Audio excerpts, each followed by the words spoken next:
Hello everyone, welcome back to SA entertainment. Kill movie review ఎలా ఉందో ఇప్పుడు తెలుసుకుందాం. ఇటీవల కాలంలో ఎలాంటి అంచనాలు లేకుండా విడుదలైన బాలీవుడ్ లో మంచి టాక్ ని సొంతం చేసుకున్న చిత్రాల్లో కిల్ ఒకటి. కల్కి 2898 AD నుంచి పోటీ తట్టుకొని బాక్స్ ఆఫీస్ వద్ద నిలబడింది. మరి ఈ మూవీ ఎలా ఉందంటే, అసలు ఈ కథ ఏమిటంటే, అమిత్ రాథోడ్ NSG కమాండో ప్రేమించిన అమ్మాయిని తులికా తాన్యా మనక్తిలా కు ఆమె కుటుంబం నిశ్చితార్థం చేస్తున్నారని తెలిసి రాంచీ వెళ్తాడు. తండ్రి మాట కాదనలేకపోయా, పెళ్లి మాత్రం నీతోనే అని అమిత్ కు తులికా చెప్తుంది. ఢిల్లీ వెళ్ళాక ఇంటి నుంచి వెళ్లిపోయి పెళ్లి చేసుకోవాలనుకుంటారు. దీంతో అందరూ కలిసి ఒకే రైల్లో రాంచీ నుంచి ఢిల్లీకి పయనమవుతారు. వాళ్లతో పాటు కొందరు బందిపోట్లు కూడా అదే రైల్లో ఎక్కుతారు. అర్ధరాత్రి సమయం చూసుకొని ప్రయాణికులపై విరుచుకుపడి వాళ్ల ఆభరణాలు, ఫోన్లు దోచుకునే ప్రయత్నం చేస్తారు. వీళ్ళ వల్ల తులికా ఆమె కుటుంబానికి ఊహించని చిక్కుల్లో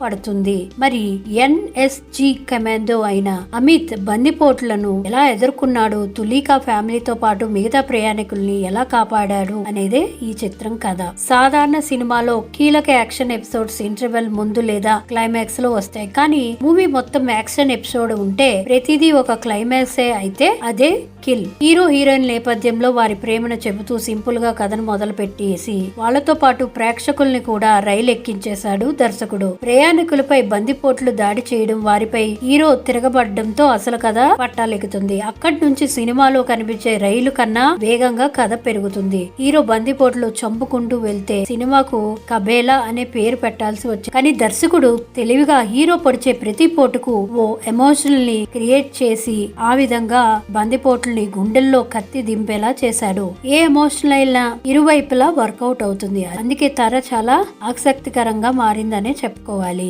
మధ్యలో మరికొంది బందిపోట్లు వచ్చి రైలు ఎక్కడంతో వీళ్ళందరితో హీరో ఎలా ఎదుర్కొన్నాడు అనేదే ఈ మిగతా కథ అంతా కూడా. యాక్షన్ అయితే చాలా బాగుందనే చెప్పుకోవాలి. ఈ సినిమాలో అసభ్యకరంగా ఎటువంటి సన్నివేశాలు లేవనే చెప్పుకోవాలి. సినిమా మొత్తం రక్తపాతమే, కత్తి, సుత్తి, కొడవలు ఇలా దేన్ని వదలలేదు. చిన్నపిల్లలతో చూడకపోవడమే మంచిదనే చెప్పుకోవాలి. ఇంకా ఈ సినిమాలో బెస్ట్ ఏంటంటే యాక్షన్ సీన్స్, సినిమాటోగ్రఫీ, కథనం, దర్శకత్వం అనే చెప్పుకోవాలి. బలహీనతలు అంటే మితిమీరిన హింస అనే చెప్పుకోవాలి. ఈ సినిమాకి నేను ఇచ్చే రేటింగ్ 4/5. మీకు కానీ వీడియో నచ్చినట్లయితే మర్చిపోకుండా లైక్ చేయండి, subscribe to my channel. Thank you for watching. Please